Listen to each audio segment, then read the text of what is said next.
Anuario, el entrevistado 2023, Ciudad Radio. Bueno, y hasta ahora ya estamos iniciando nuestro anuario 2023 en el ámbito internacional, y esta vez tenemos como invitado especial al analista político internacionalista Henry Valdelomar. Henry, qué gusto saludarlo, muchas gracias por el contacto. Un abrazo, Carlos, muy buenos días y un cordial saludo a todos los radioescuchas de Radio Ciudad y desearles un feliz y próspero 2024 con mucha salud, paz y tranquilidad. Primero que nada, antes de concluir este año, estamos en el último programa del 2023. Bueno, quiero agradecerle siempre por la oportunidad. Hace muchos años que lo entrevisto y bueno, uno va aprendiendo precisamente en el proceso de las entrevistas. También su conocimiento nos ayudó bastante, entonces le quedo siempre agradecido, y por la accesibilidad más que todo, y bueno, desearle lo mejor para usted y su familia, y para este 2024, y bueno, que los otros años más que se vengan, y que tenga muy buena salud. Muchas gracias, Carlos, muchas gracias. Henry, quisiera un poquito analizar los temas más destacados, los hechos más destacados en el ámbito internacional. ¿Cuál sería el hecho más importante internacional que nos ayudaría, por favor, para este año, que más ha llamado la atención? Bueno, sin duda que el acontecimiento quizás más relevante de este año que está por concluir ha sido el atentado del 7 de octubre por parte de Hamas en Israel, y que ha desencadenado todo este escenario de violencia y lamentablemente una sistemática violación a los derechos humanos del pueblo palestino por parte de la desmesurada y desproporcionada represalia que ha adoptado el gobierno israelita con el propósito de capturar y de destruir y derrotar a esta agrupación de Hamas. Y esto en alguna medida ha tornado el escenario del Medio Oriente en un escenario altamente explosivo, peligroso, en el que hay otros actores que también pueden terminar involucrados, y se puede generalizar un escenario de violencia en toda la región. Recordemos que Irán es uno de los principales aliados de Hamas, y hay el riesgo latente de que Irán pueda también estar involucrado en esta situación de guerra que se está desencadenando en Medio Oriente, y esto detonaría luego conductas y comportamientos de otros estados árabes que tornaría imprevisible los resultados de un conflicto militar en la región. Este constituiría probablemente el hecho más relevante del 2023, aunque claro, ha habido otros que no pierden también importancia. El conflicto que se viene desarrollando en Europa del Este, la guerra Rusia-Ucrania, en el que ha quedado en alguna medida replegada, o en todo caso neutralizada por lo que ha representado el conflicto de Medio Oriente, pero sin embargo es otro conflicto militar que se está desarrollando, y por supuesto esto también conlleva incrementar el nivel de turbulencia política, económica que en el sistema internacional se ha vivido. Podríamos decir que el 2023 ha sido un año de intensa turbulencia política y económica en varias regiones del mundo, no solamente en Medio Oriente y en Europa del Este, sino también en América Latina y en el África. Volviendo al tema de Hamas, este conflicto entre Israel y Hamas, en realidad, vamos a vivir todavía este conflicto durante el 2024, ¿se va a extender, está para largo, al igual que el conflicto de Rusia-Ucrania? No, bueno, no creo que se extienda más allá del 2024, porque bueno, la capacidad de resistencia que pueda tener la Autoridad Nacional Palestina, las condiciones extremas en las que están viviendo los palestinos, el crecimiento inusitado de refugiados que va a desencadenar este conflicto, va a obligar a que la comunidad internacional, como ya se ha advertido en algunas resoluciones de las Naciones Unidas, a intentar persuadir fundamentalmente a Israel de que desista de la estrategia agresiva, intensa, militar que viene desplegando y buscar otras formas de resolución de ese conflicto. De modo que es improbable de que se extienda, reitero, más allá del 2024, pues va a ser necesario y seguramente se activarán algunos países, algunos actores internacionales para constituirse en mediadores. Habrá que estar atentos a qué países podrían constituirse en mediadores para por lo menos generar la suspensión de hostilidades en la región. Prolongarse este conflicto puede repercutir en precios internacionales, fundamentalmente el petróleo. Esto ha ocurrido en las últimas semanas, el petróleo se ha incrementado y la economía a nivel internacional no está en condiciones como para poder asimilar esa variación de precios en estos importantes recursos naturales, pues aún todavía el sistema internacional no ha logrado recuperarse del impacto absolutamente negativo que constituyó la pandemia del coronavirus en el 2020. Entonces, primarán intereses de las grandes potencias para tratar de evitar de que la guerra en Medio Oriente repercuta en las proyecciones de crecimiento económico que tienen como expectativa las principales potencias y por supuesto el resto del mundo. Eso obligará a generar presión tanto para Israel como para el grupo Hamas, pero fundamentalmente para Israel, para explorar otros mecanismos, algunas otras formas de resolución del conflicto. El conflicto en alguna medida también está ya consolidando la idea de que la solución de fondo, estructural, de este largo y prolongado escenario de conflictividad que vive el Medio Oriente es admitir la existencia de dos estados, esto es, reconocer a un estado palestino en las regiones de Franja y Cisjordania, de la Franja de Gaza y Cisjordania, en la medida en que ya hay bastante consenso en la Asamblea de las Naciones Unidas de que la solución a ese escenario altamente explosivo solo podrá garantizarse a través del reconocimiento de un Estado palestino y su independencia.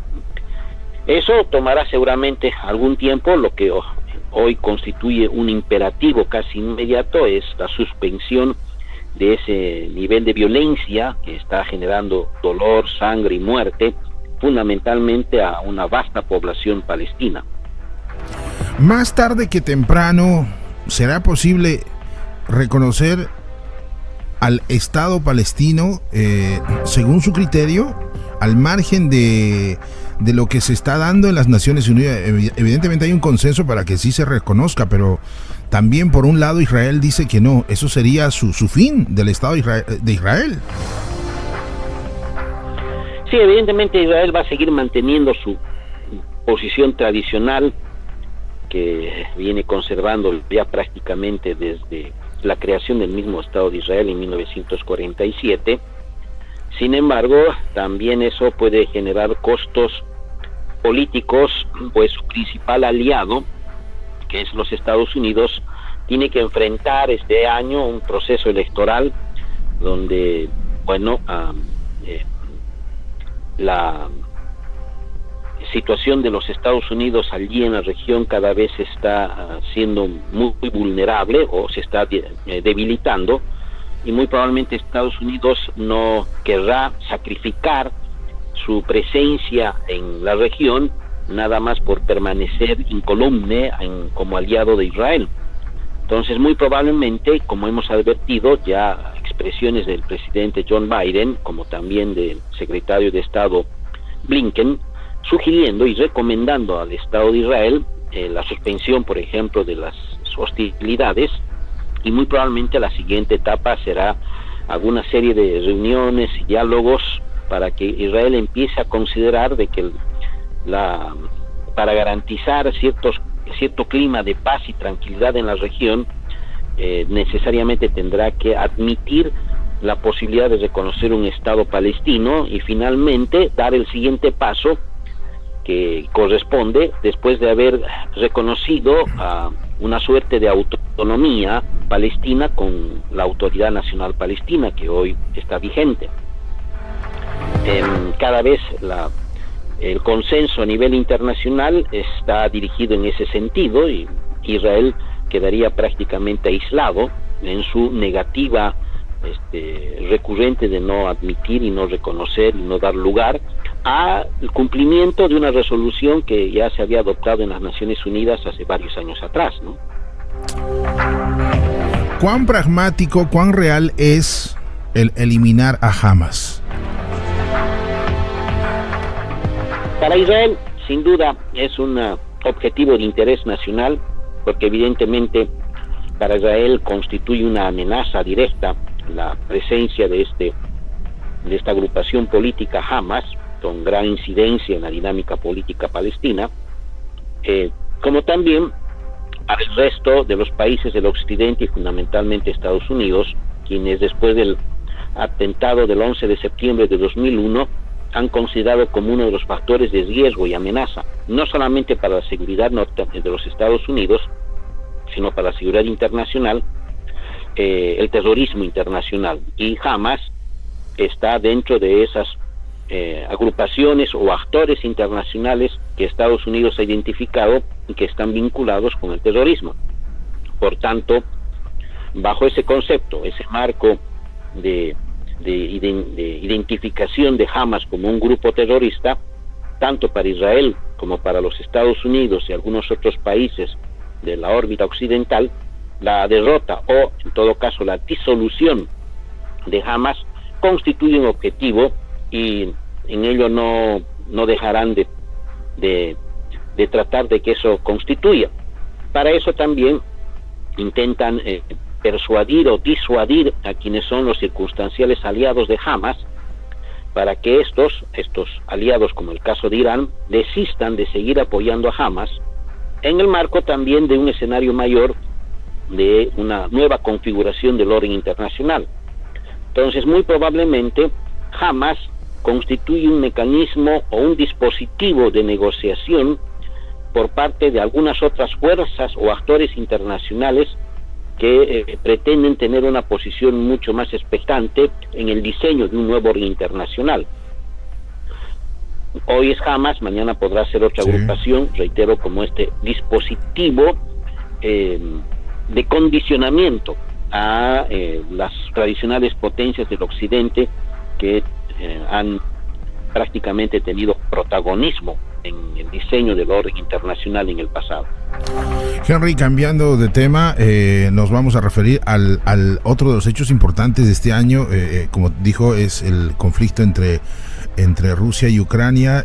Prácticamente ya se está en la cuenta regresiva para la capitulación de Ucrania, o nada que ver. Bueno, las informaciones son un tanto confusas, pero en alguna medida sí se debilita la capacidad de resistencia de Ucrania, principalmente porque se ha debilitado también el apoyo, ¿no?, del occidente, en virtud también de el esfuerzo económico que representa eso para el occidente, fundamentalmente para Europa. Sostener esa guerra para Europa está representando un gran esfuerzo económico, y ha transcurrido ya algo más de un año, no observan ningún avance, ningún resultado, y eso seguramente también será objeto de un intenso debate este año. Este año se celebra el 75 aniversario de la OTAN.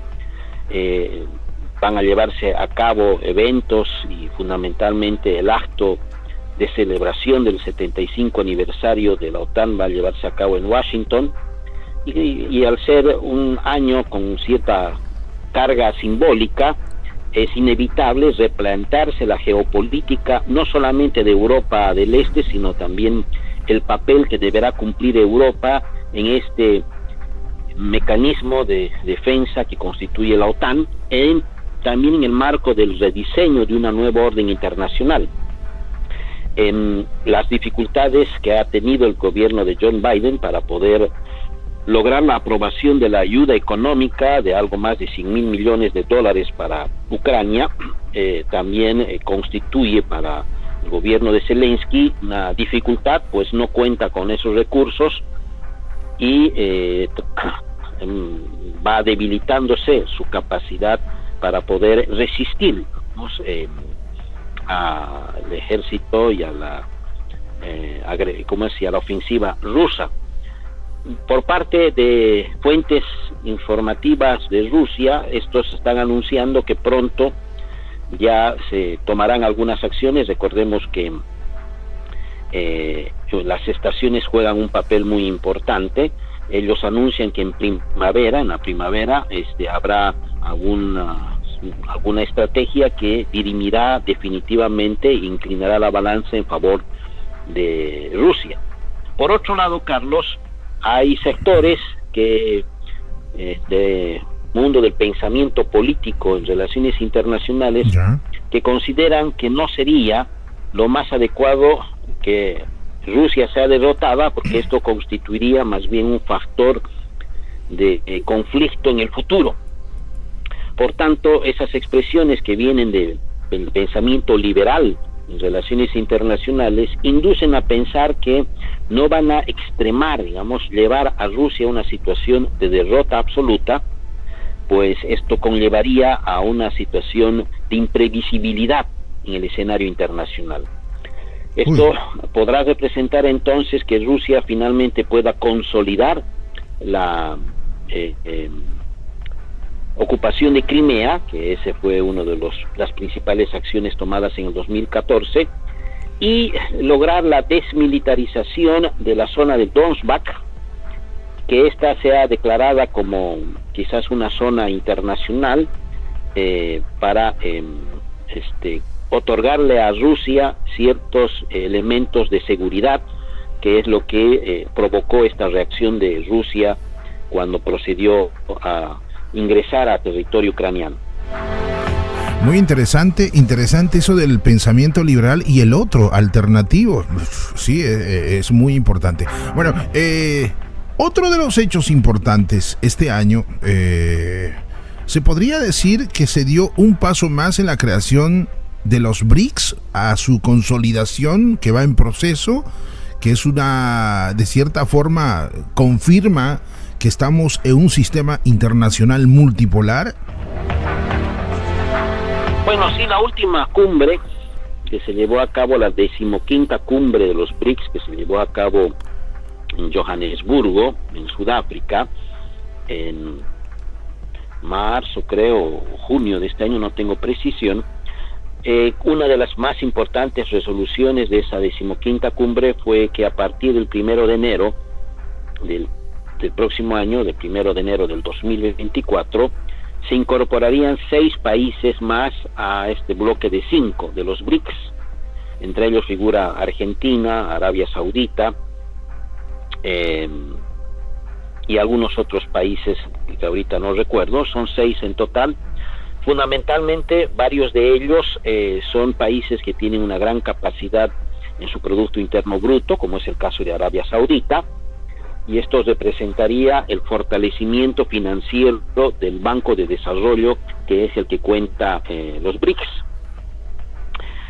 Se tenía la expectativa de que la Argentina también se incorpore. Sin embargo, una reciente carta del pasado 22 de diciembre del presidente Milei al actual presidente pro tempore de los BRICS, que es presidente del Brasil, Lula da Silva. En esta carta, el presidente Milei ha anunciado el desistimiento de la Argentina de incorporarse a los BRICS.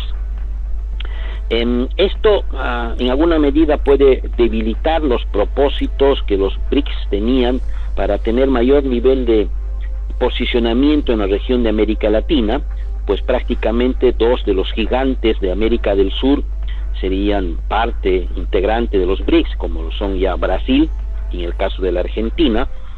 Pese a la crisis económica que viene atravesando, no deja de ser una economía grande y poderosa.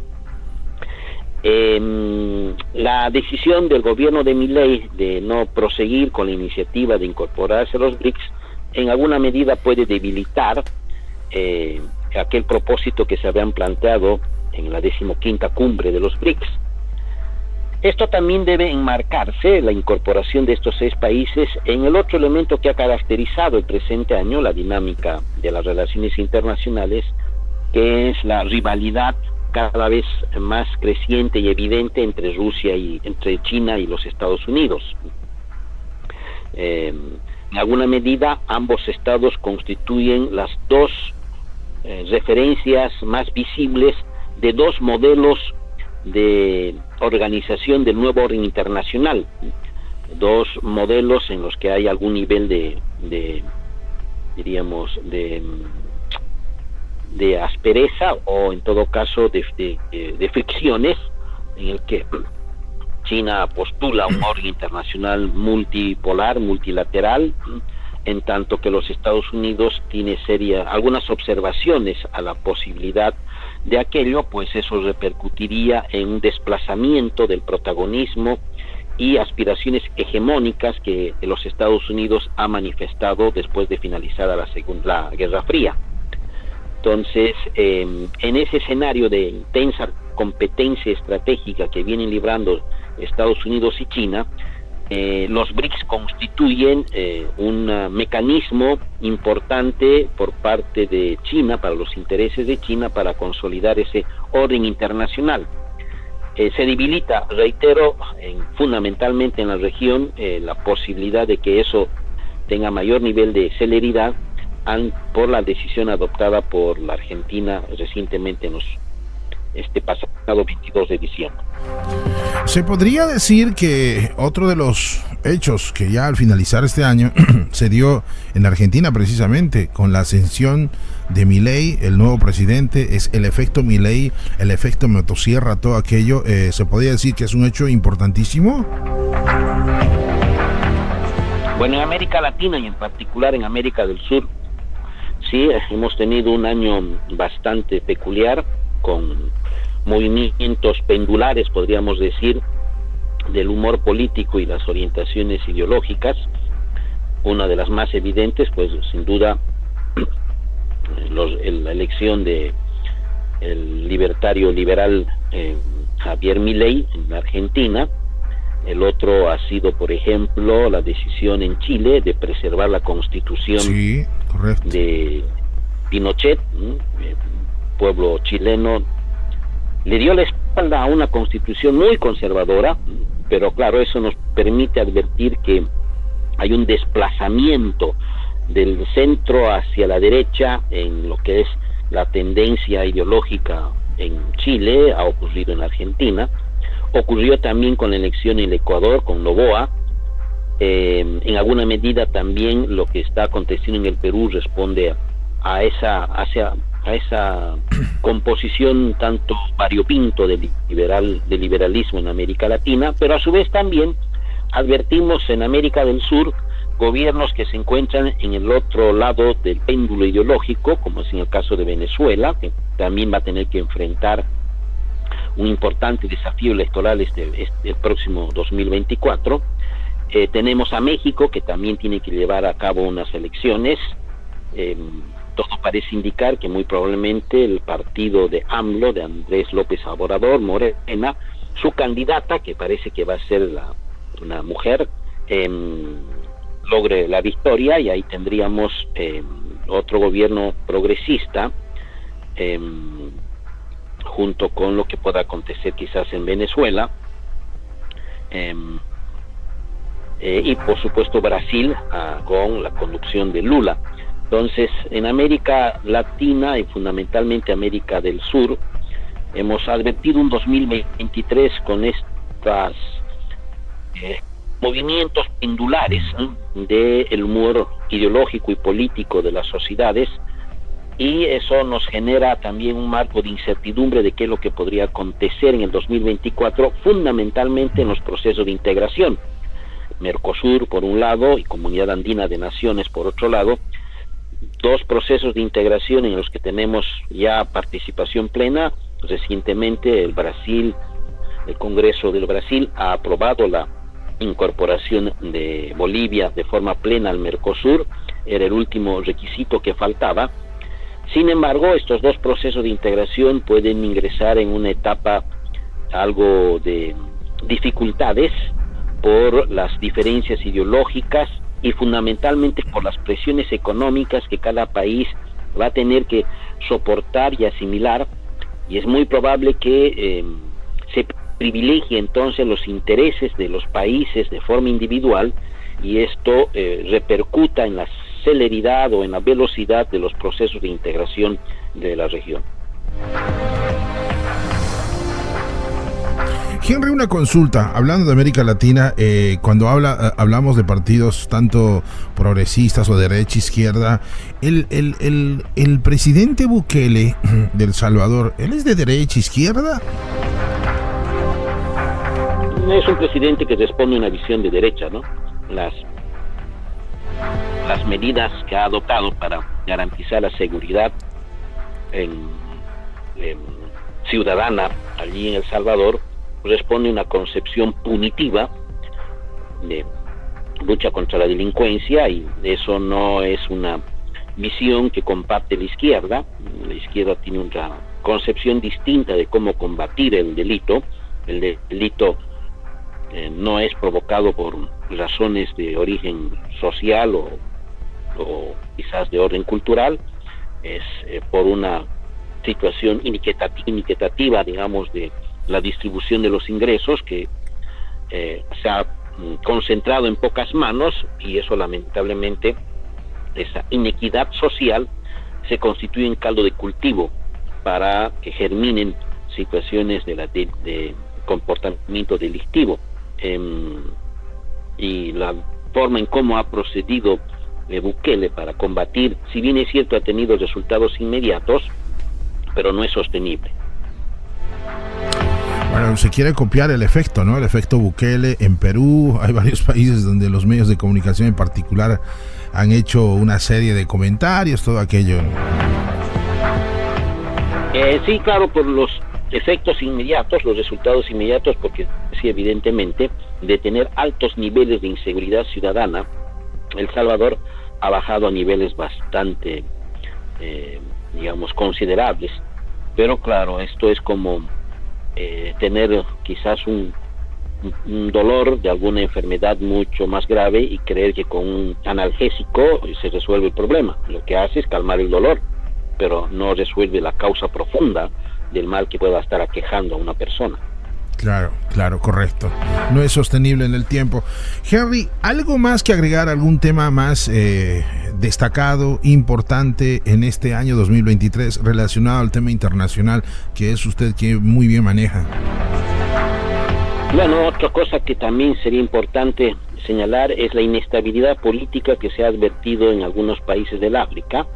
Hay un fenómeno muy curioso, golpes de Estado que han ocurrido en varios países, pero a su vez también se está advirtiendo una emergencia de las aspiraciones de emancipación de varios pueblos del África, que quieren constituirse en protagonistas de su propio destino. Claro.